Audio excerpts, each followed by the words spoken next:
அல்லாஹு தஆலா கேட்கிறார், சூரா அல்-அன்கபூத்துடைய ஆரம்ப வசனங்களை படித்து பாருங்கள். அஹஸிபன் நாஸு அன் யுத்ரகு ஐ யகூலு ஆமன்னா வஹும் லா யுஃப்தனூன். மூமின்கள் எண்ணிக்கொண்டார்களா அல்லது மக்கள் எண்ணிக்கொண்டார்களா, நாங்கள் நம்பிக்கை கொண்டு விட்டோம் என்று சொல்லிவிட்டால் அவர்கள் அப்படியே விட்டுவிடப்படுவார்கள் சோதிக்கப்படாமல் என்று அவர்கள் எண்ணிக்கொண்டார்களா? வலகத் ஃபத்தன்னல் லதீன மின் கப்லிஹிம். இவர்களுக்கு முன்னுள்ளவர்களையும் திட்டமாக நாம் சோதித்திருக்கிறோம். அல்லாஹ் சொல்கிறான், ஃபலயஅலமன்னல்லாஹு அல்லதீன ஸதகு. அல்லாஹ் தஆலா பிரித்தறிய விரும்புகிறான் உண்மையாளர்கள் யார், பொய்யர்கள் யார் என்பதாக. உண்மையாக அல்லாஹ்வை ஈமான் கொண்டவர்கள் யார் அல்லது உலக ஆதாயத்திற்காக ஈமான் கொண்டவர்கள் யார் என்று அல்லாஹ் பிரித்தறிய விரும்புகிறான். இந்த உலகம் எப்படி என்றால், துபிஅத அலா கதரின் வ அன்த துரீதுஹா ஸஃவம் மினல் அக்தாரி வல் அக்தாரி வ முகல்லிஃபுல் அய்யாமி ضد திபாஇஹா முததல்லிபுன் ஃபில் மாஇ ஜஸ்வத நாரி. சொல்கிறார்கள், இந்த உலகம் சோதனையின் மீதுதான் அமைக்கப்பட்டிருக்கிறது. சோதனையே இல்லாமல் எனக்கு உலக வாழ்க்கை வேண்டும் என்றால் இதனுடைய இயற்கையை மாற்ற நினைப்பவனை போல, தண்ணீரிலிருந்து நெருப்பை எதிர்பார்ப்பவனை போல இந்த துன்யா இத்தகைய சோதனைகளுக்கு உரிய இடமாக உரிய காலமாக இருக்கிறது. ரசூலுல்லாஹி ஸல்லல்லாஹு அலைஹி வஸல்லம் அவர்களிடத்திலே கேட்கப்பட்டது, அல்லாஹ்வின் தூதரே,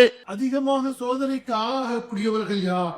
நபி ஸல்லல்லாஹு அலைஹி வஸல்லம் சொன்னார்கள், நபிமார்கள். பிறகு கேட்கப்பட்டது, அல்லாஹ்வின் தூதரே, அடுத்து யார் என்பதாக ரசூலுல்லாஹ் ஸல்லல்லாஹு அலைஹி வஸல்லம் சொன்னார், சும்மல் அம்ஸல் சும்மல் அம்ஸல். அதற்கு அடுத்து அவர்களை போன்றவர்கள் அவர்களை போன்றவர்கள். யுப்தல ரஜுலு அலா கதரி தீனி. ஒரு மனிதனுடைய மார்க்க பற்றிற்கு ஏற்ப அவன் கண்டிப்பாக சோதிக்கப்படுவான். அவனுடைய மார்க்க பற்று உறுதியாக இருந்தால் அவனுடைய சோதனையும் அதிகமாகத்தான் இருக்கும். அவர்களுடைய மார்க்க பற்று பலவீனமாக இருந்தால் அந்த பலவீனத்திற்கு ஏற்ப அவன் சோதிக்கப்படுவான்.